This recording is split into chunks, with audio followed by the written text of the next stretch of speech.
In today's video, we dive into the controversial concept of climate lockdowns and explore whether they represent a new frontier in controlling the masses.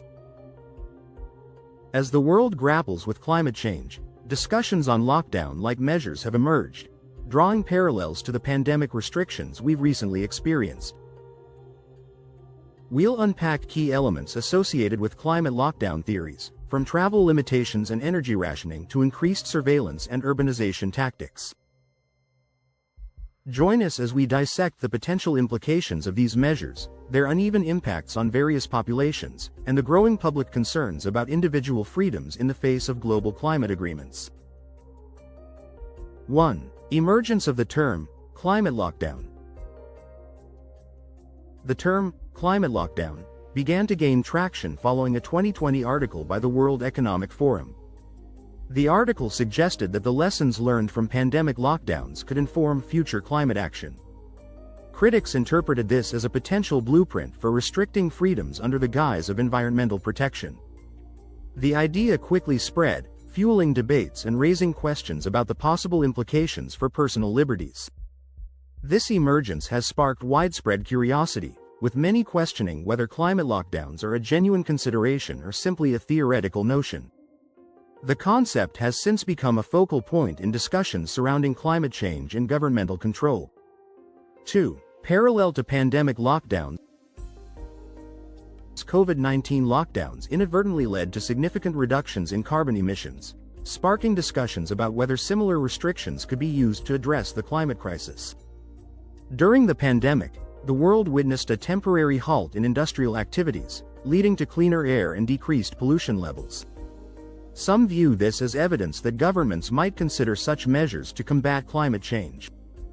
However, others argue that drawing parallels between pandemic and climate lockdowns oversimplifies the complexities of both issues.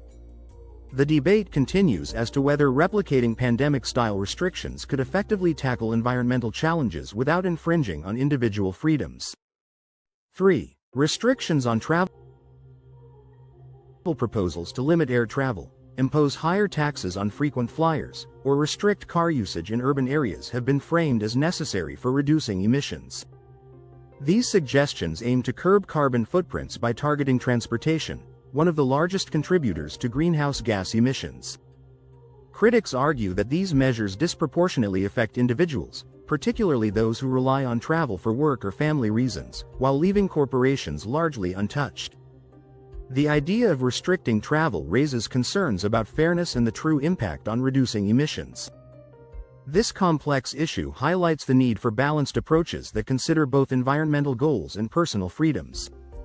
4. Energy rationing policies. Governments have discussed or implemented energy-saving measures, such as limiting heating in winter or air conditioning in summer. These policies are often presented as temporary solutions to energy shortages or environmental concerns. However, some fear they could evolve into permanent restrictions, limiting personal choice and comfort. Critics worry that such measures may infringe on individual freedoms and lead to increased government control over everyday life. The debate over energy rationing underscores the challenge of balancing environmental sustainability with personal autonomy. It raises questions about how far governments should go in regulating energy consumption for the greater good. 5. Surveillance for environmental compliance. Advances in technology, such as smart meters and carbon tracking apps, could allow governments to monitor individual energy use and carbon footprints. While these tools offer potential benefits for tracking and reducing emissions, they also raise concerns about surveillance and privacy. The idea of being constantly monitored for environmental compliance has sparked fears of government overreach and loss of personal privacy. Critics argue that such measures could lead to a society where individuals are constantly scrutinized, undermining trust and autonomy. The debate over surveillance for environmental compliance highlights the need to balance technological advancements with privacy rights. 6. Push for urbanization and smart cities.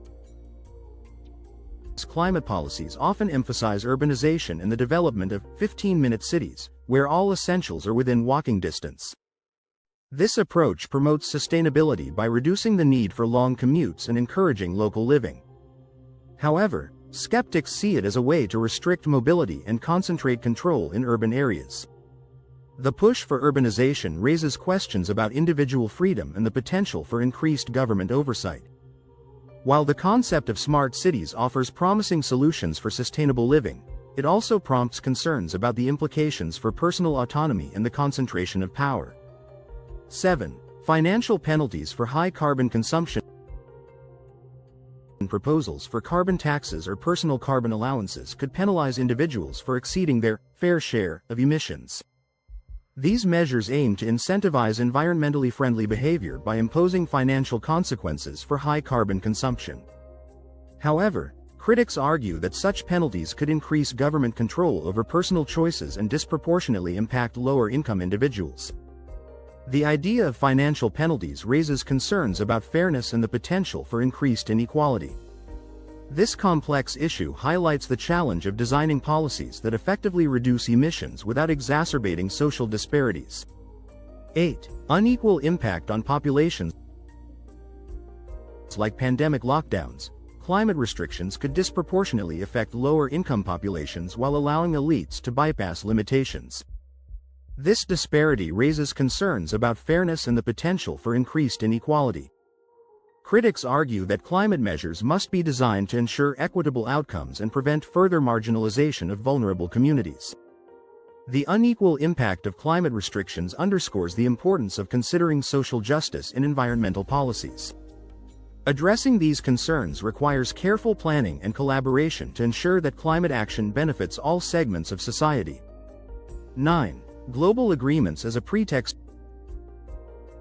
International climate agreements, like the Paris Accord, may pave the way for coordinated restrictions under the guise of meeting global emission targets.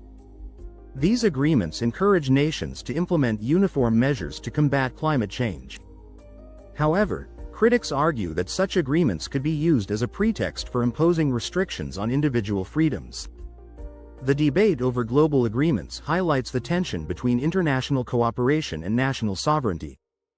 It raises questions about how to balance the need for collective action with respect for individual rights and freedoms. 10. Public pushback and concerns about freedom.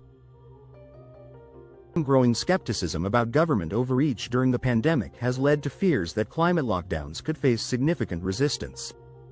Many individuals are concerned about the potential infringement on personal freedoms without delivering tangible benefits. The debate over climate lockdowns underscores the importance of transparency and public engagement in policymaking. Addressing these concerns requires open dialogue and collaboration between governments, communities, and stakeholders. Ensuring that climate policies are perceived as fair and effective will be critical to gaining public support and fostering trust.